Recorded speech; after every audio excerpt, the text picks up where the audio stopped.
After a crazy WNBA finals, another domino effect has happened in the WNBA. And it just seems like it's always so many things going on in the WNBA, but this season was truly remarkable, truly special.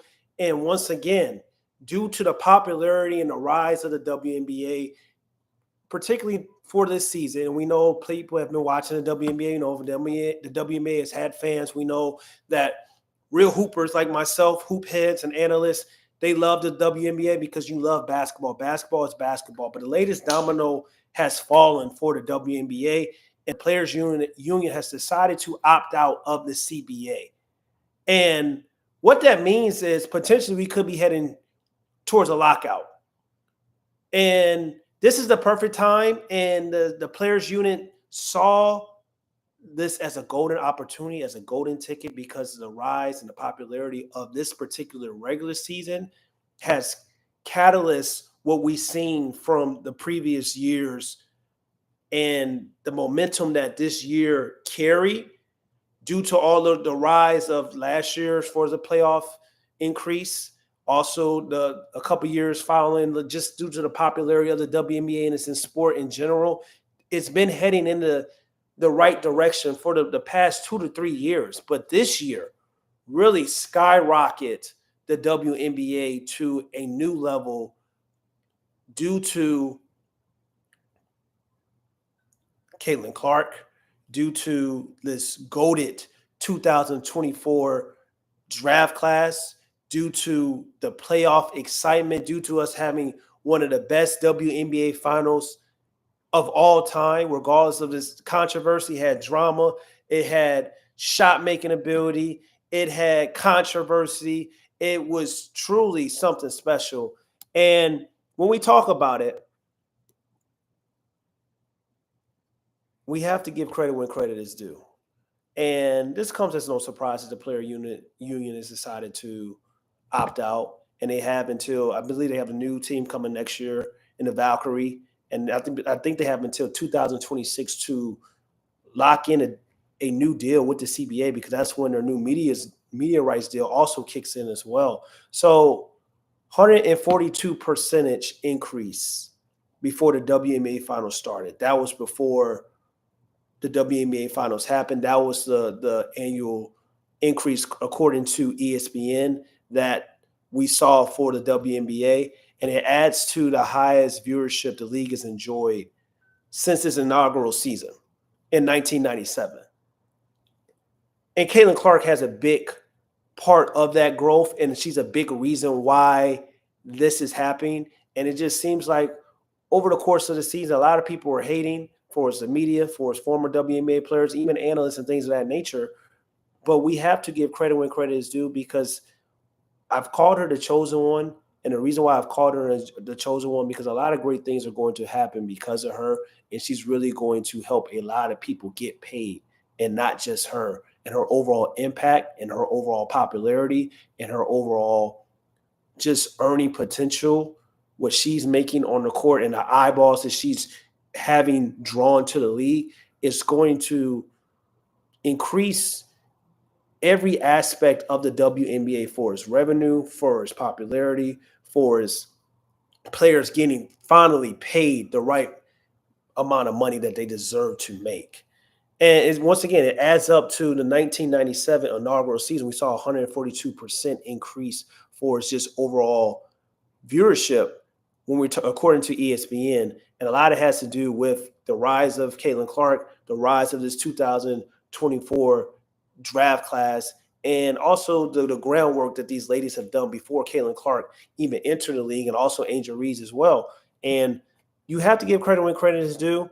And the players now face the possibility of a lockout in 2025 after the 2025 season, which is still covered by the current CBA. So basically, there's one more year in the CBA. And then after that, if they don't get a deal done, the 2026 season, we could be entering a lockout. And I don't know if it's going to happen, but I know that negotiations, because the WNBA is still not making any money. I think they lost $40 million this season.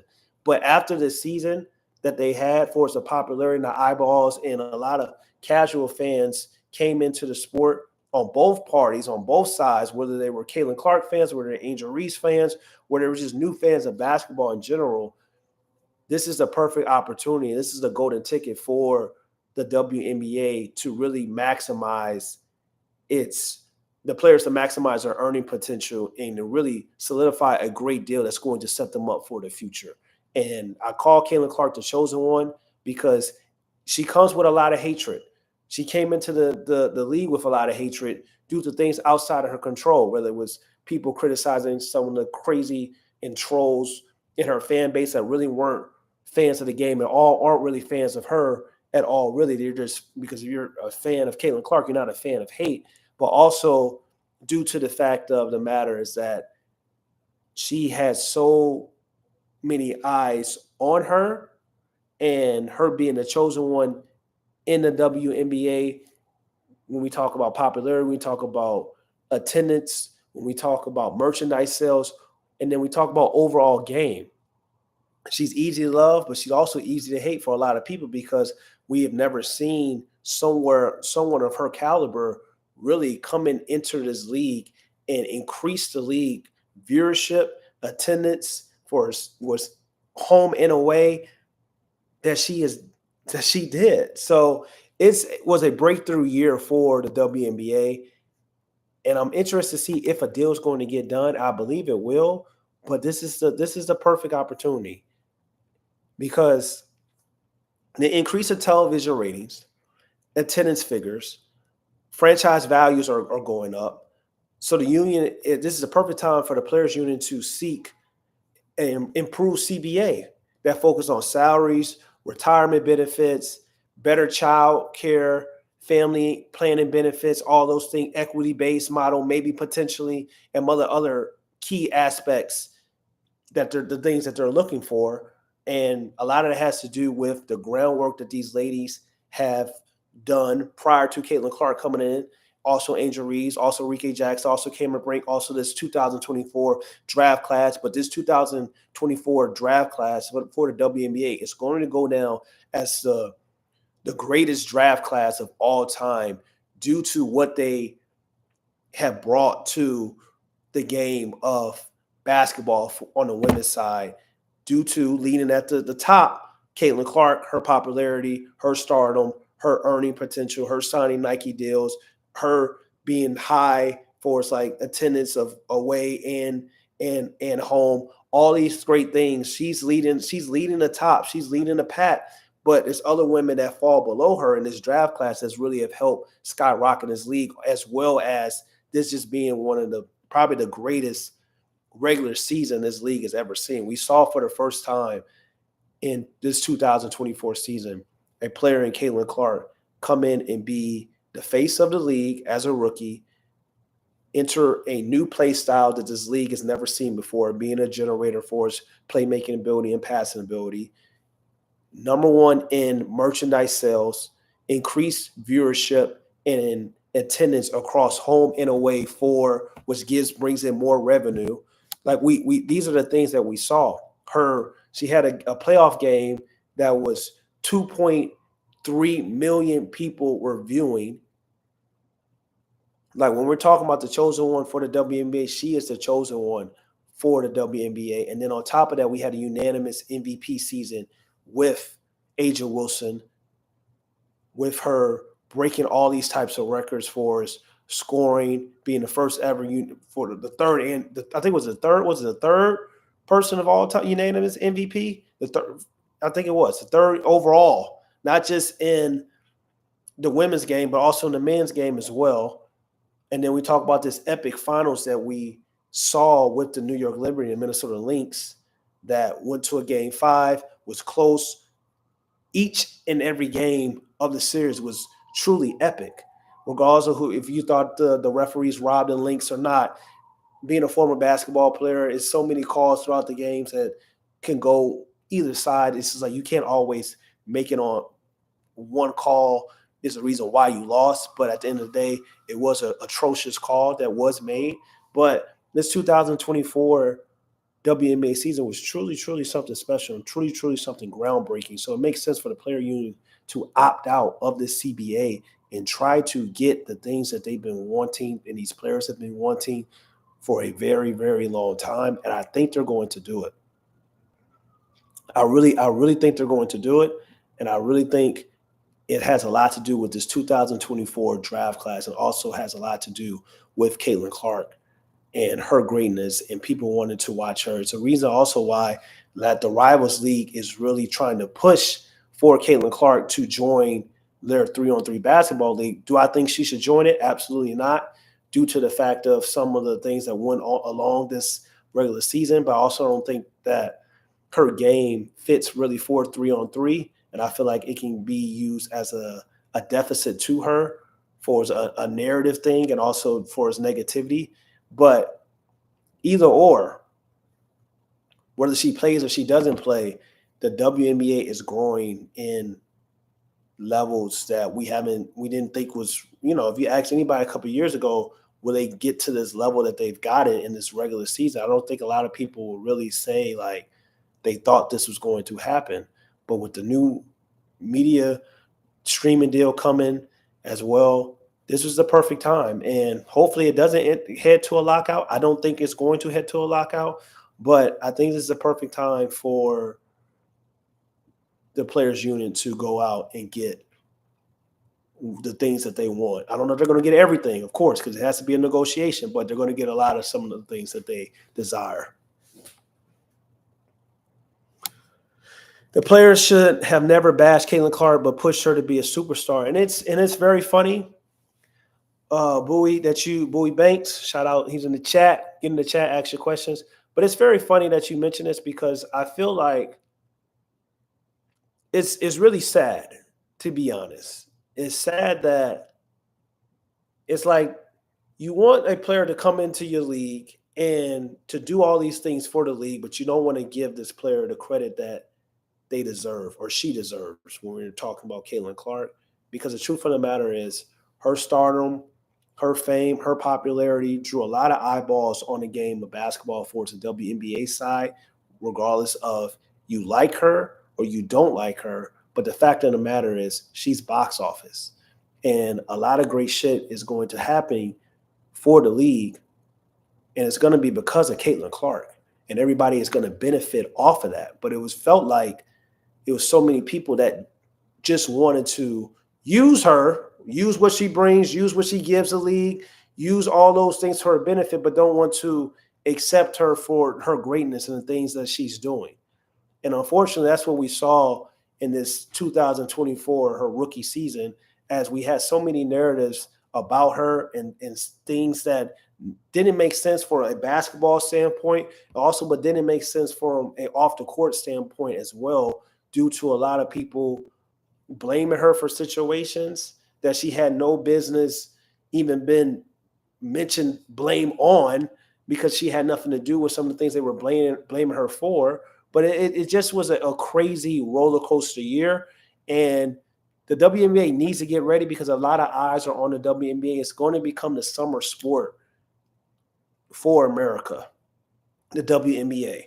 It's so many people that didn't watch basketball for the WNBA side that have now locked in and tuned in, whether it's because of Caitlin Clark, whether it's because of Angel Reese, whether it's because of Aja Wilson, whether it's because of the excitement and attention. Like, a lot of casual fans came into the league. Once again, it was up for 142% before the final start. For like, this is viewership. That's what they're talking about according to ESPN. So this was the highest viewership the league has enjoyed, once again, since the inaugural season. And shout out to the Liberty, the team's first, the WNBA's first ever team winning the championship this past, Sunday. Shout out to them. But Caitlin Clark's vast interest in the women's game, dating back to her career at Iowa, like, once again, one of her recent playoff games had 2.5 million viewers alone. So we have to give credit when credit is due, and the work stoppage possibility is definitely real. But I don't think the WNBA is going to make a mistake and let it get to that point. But it's been a crazy year, and to sum it all up, it's been fun. It's been very exciting.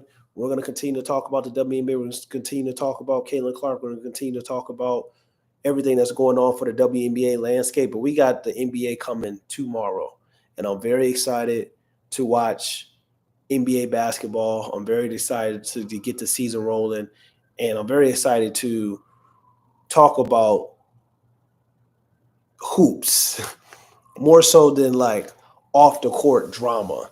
And it just seems like even though the NBA has a lot of drama, but it seems like this was a lot, the WNBA this season.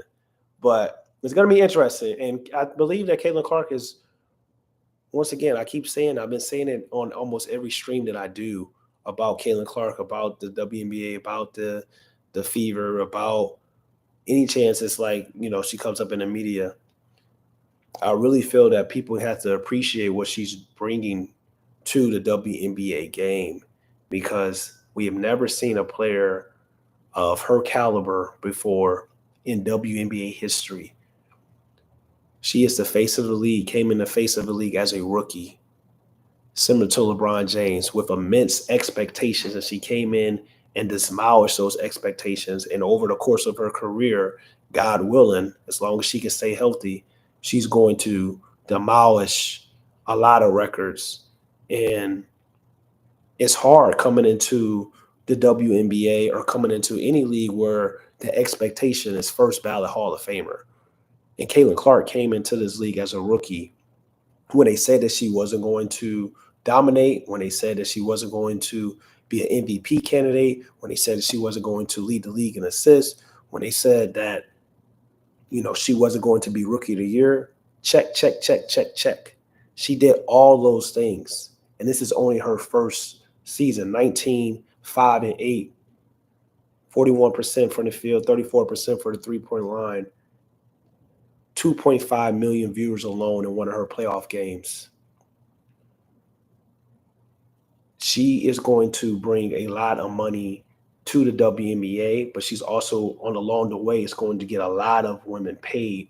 And the Players Union opting out of the CBA is due to the groundwork that they laid prior to her getting in, but mostly is due to this historic 2024 WNBA season, which had a lot to do with Caitlin Clark's ascension to greatness and the viewership, merchandise sales, money being brought into stadiums, whether she's at home or away. We got to give credit when credit is due, man. And the player union is being very, very smart because they're going to maximize this opportunity. And it's not just Caitlin Clark. Also, this 2024 draft class as well, I've stated that already, it's going to go down as the most goated draft class ever, because a lot of great things is going to happen for the league due to this draft class. But it's your boy, Mike K. Smith. Make sure you go like, comment, and subscribe. We'll be back tomorrow straight after streaming every WNBA game, giving analysis of the major basketball games for us, like national coverage. And then, of course, if breaking news happens and things of that nature, we will be covering as well. But we will be streaming breakdowns, analysis, especially on the East Coast. I say that the East Coast because I live on the East Coast. I'm going to try to do some West Coast games as well because I'm a big LeBron James fan, big Lakers guy. But at the same time, East Coast games, because at the end of the day, West Coast games come on at 10, 10:30. But after most of the national televised East Coast games, we will be breaking down the games right after, give you my takes, get in the chat with y'all, and talk about everything about NBA basketball. Very excited, very excited. Once again, it's your boy, Mike K. Smith. Make sure you go like, comment, and subscribe. Follow me on AKIS NBA at all platforms for social media. And I'm gone, man. Peace.